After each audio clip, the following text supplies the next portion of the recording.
In today's video, I'm going to teach you Salesforce Admin Exam Configuration and Setup Guide. We'll walk through core configuration tasks that commonly appear on the exam and that you'll use in real admin work. Navigating setup, defining business hours, adding a user with the right profile, and configuring sharing defaults. Follow along in a Salesforce Lightning org.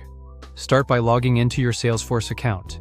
The admin exam validates your ability to configure an org, manage access, and set up data and automation, so think about why each decision matters.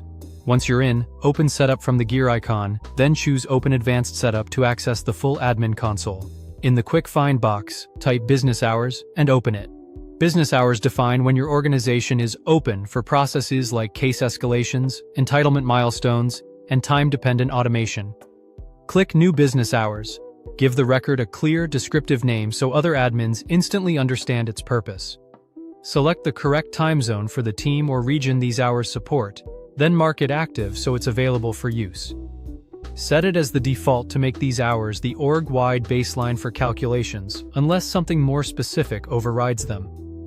Choose any days that should run 24 hours if your support is always on during those days, and click Save. Tip: holidays are managed separately, so you can add those after you finalize your hours. Next, let's create a user. From Setup, search for Users.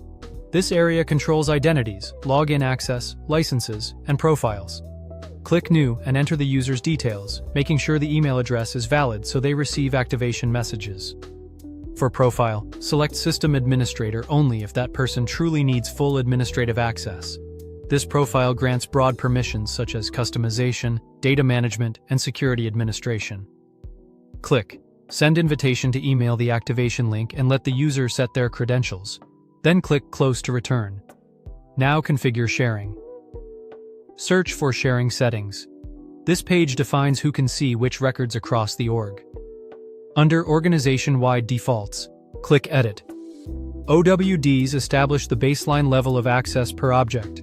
Everything else, like role hierarchy, sharing rules, and teams, builds on top. For each object, set the default internal access and default external access according to your requirements. Internal applies to your employees, external applies to community or portal users if you use them. Start with the most restrictive model you need, like private or public read-only, and then open access as necessary. Click Save to apply your choices. That's it.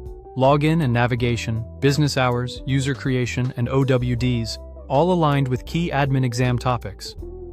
Practice these steps in a sandbox or a free practice org, and subscribe for more.